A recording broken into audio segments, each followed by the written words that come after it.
What could she possibly be hiding?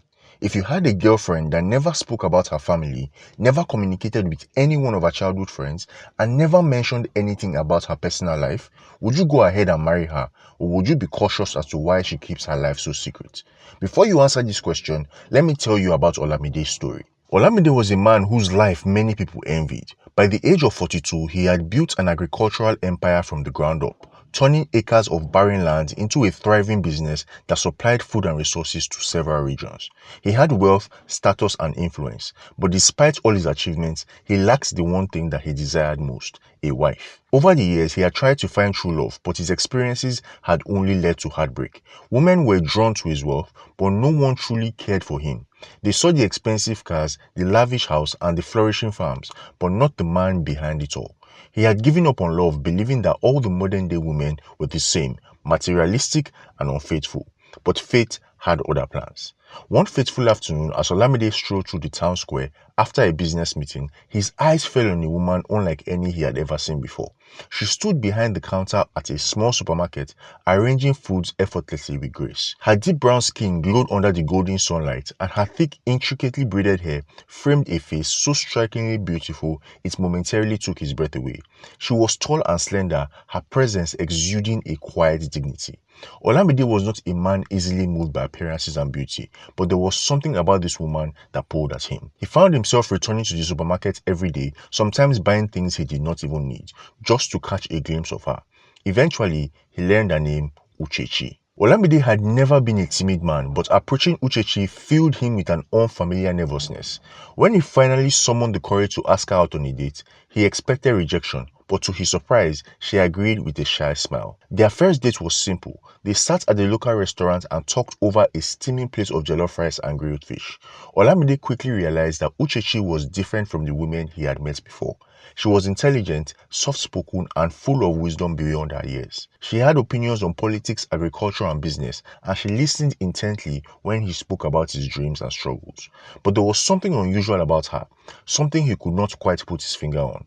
Whenever he asked about her family, she skillfully changed the topic.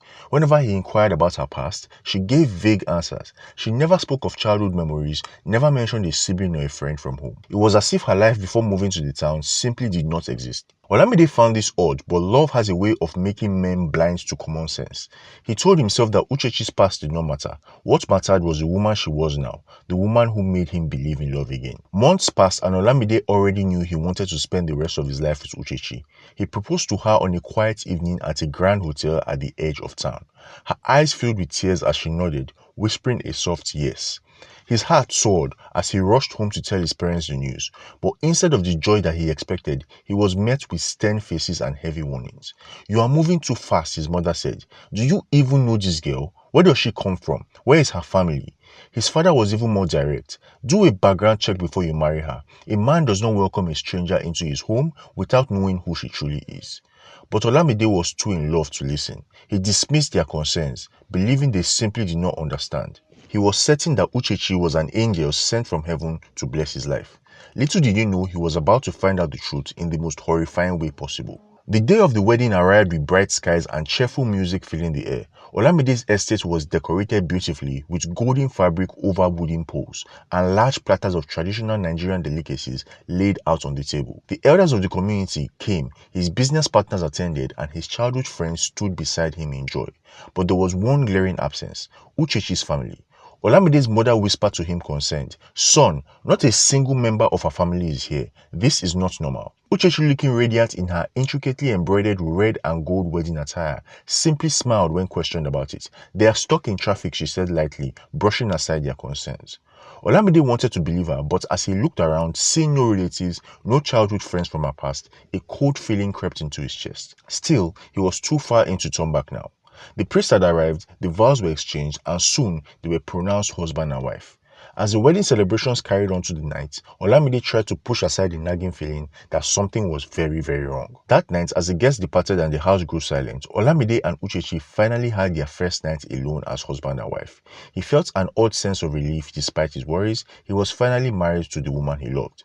Just as they were about to settle in, his phone rang. It was one of his workers from the farm, his voice filled with urgency. "Sir, 3 of the breeding cattle had just mysteriously died. We don't know what happened." Olamide's side, it was his wedding night and it was the last thing he wanted to deal with, but he had built his businesses from nothing. He could not ignore a crisis like this. He kissed Uchechi on her forehead and promised to return quickly, but fate had other plans. As he made his way back home hours later, he was met with a strange silence. His security guard, Mr. Razak, was nowhere to be found. He honked at the gate for 10 minutes, no response. Feeling uneasy, he stepped out of the car and unlocked the gate himself. The house was quiet, but the smell of a delicious stew filled the air. As soon as he sat down to eat, he noticed something odd. The meat tasted unfamiliar, rich, tender, but unlike anything he had eaten before. He looked at Uchechi, who watched him with an unreadable expression. "What kind of meat is this?" he asked.